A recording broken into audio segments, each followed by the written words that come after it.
Very cool. And then I went to Arc, which is, another thrift store chain around here. And this was a pretty good deal. It's a little banged up, but I figured for $2, it's not a bad deal. And that is a charcoal black Sony PS2 controller here.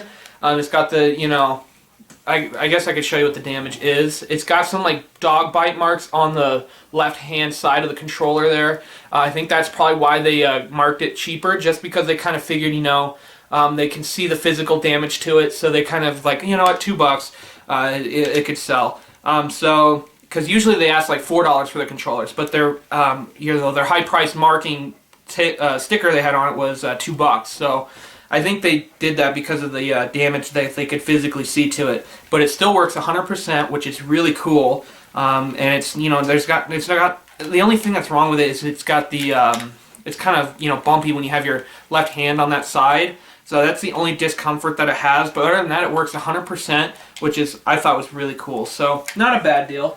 $2, you can't go wrong with PS2 controllers. So very cool. And then I went to a different Arc. There's two around here, so that's pretty cool. So this one game that I got, I don't, collect for this or anything. I don't have a system to test it, unfortunately. I have picked one up before in the past, a console for this, but that was a long time ago. But anyways, I picked up Spider-Man: Return of the Sinister Six for Sega Game Gear. And that was $3, which isn't too bad. This game usually is about $7 or $8, I think. It's not in too bad a shape. It's got a little bit of scratching and stuff, but that's typical for, older cartridges.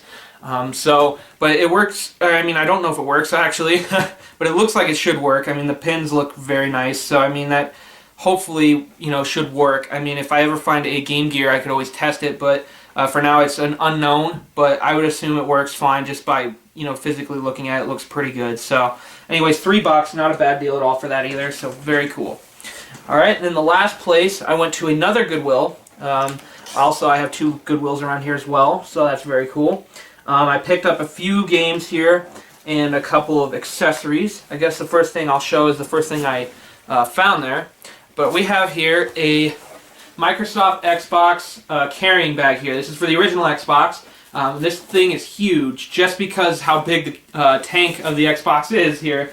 But it's very cool. It's got, the pouches and stuff. I'm not going to unclip it just because it'll take too much time. But anyways, it's got the shoulder strap here, and it's got, extra compartments and stuff for games and cords and controllers, all that stuff. So very cool. This was $4.99, which is not bad.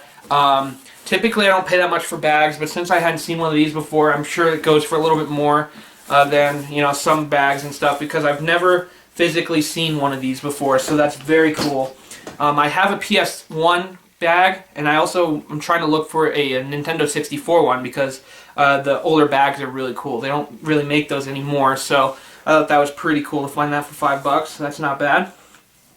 And then we have a Halo Green, is what I like to call it. I don't know if that's what it's physically called or not, but the green Xbox controller here, and it's got I think this is, I don't know, I'm not too familiar with the different models of Xbox consoles, but I don't know if they're all the controllers are supposed to have these end plugs or not. The two controllers I previously picked up did not have those, so I don't know if that makes a difference. I'm pretty sure it does, but I'm not well known enough of the Xbox to know that for sure, so I'm not positive on that. But this controller is very nice. Again, I don't have a console yet to test it, so I don't know if it fully works or not. But it was $5, which is not a bad deal, especially considering the color of this controller, which is really cool. So that was good. Not a bad deal at all for $5, so that's cool.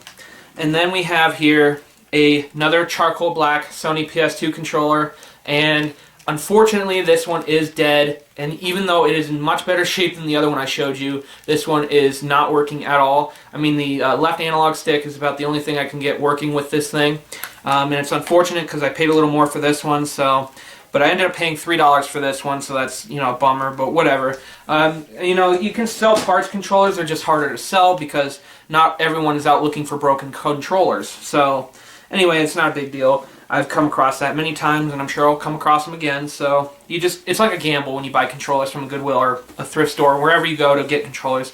You never know. I'm sure we've all run into it at least once in our lifetime of collecting games and stuff. You'll find a broken controller. But anyways, it's not a big deal. You can just move on from it. So anyways, I've got 4 original Xbox games here. These are all pretty good titles, I'd say, and they were all, let me see, I'm trying to add it up. There was 2 that were $4, and then there was 1 for $5, and then there was 1 for $7, I think. So we'll go ahead and go through them, and I think I can remember which ones were the prices that I can remember. So the first one here is Jade Empire Limited Edition in very nice shape, which is 100% complete with the bonus disc and everything, which is really cool. And the manual's in very good shape. This one, I believe, was the $5 one, which is not a bad deal at all for this, especially the limited edition one. So that's very cool. And then these, I remember now, are the $4 each, and that is pretty cool. We've got 2 Sonic Mega Collection Plus copies here. One's really good, and the other one's kind of, you know, scratched up and stuff. But the first one here is the one that's a little bit more scratched up on the disc, but it's still complete. Very good shape otherwise. So there's that one. And then this other one, it's also 100% complete, and this one's the one that's basically brand new. The disc has like not a scratch or a, you know, a fuzzy or fingerprints or anything on it, so that one's in very good shape. And then this last one is the $7 one that I paid, and I figured, you know, since it's, you know, a pretty good title, why not? And that is Star Wars Knights of the Old Republic, the first one. And this one's, you know, a pretty good deal for $7. This goes for about 15 or so, I think. The only problem with this one is it's got the crack on the bottom of the case, and it's got the kind of like the cut on the front. But otherwise, this one is also 100% complete. The disc is a little bit scratched, but not, you know, enough to really worry about anything. So, but anyways, so yeah, those were, you know, the prices for those, and pretty good deal for all those games. So. Alright guys, that's going to do it for this video. Some pretty cool stuff this week. Thank you for liking, subscribing, sharing, telling your friends.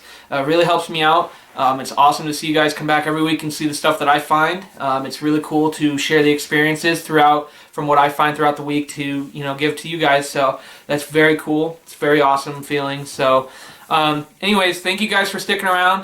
Hopefully next week I'll find some stuff again. It's getting to that time of year where the spring cleaning happens and the garage sales start opening, all that kind of stuff. So hopefully the weather clears out. It is snowing right now, which is bummer, but you know, by the end of the week it's supposed to be like 80 degrees, which is kind of odd. I mean, it's Colorado for you. So anyway, thank you guys. Hope you enjoyed. Happy gaming as always, and I'll see you next time. Take care, guys. See you later.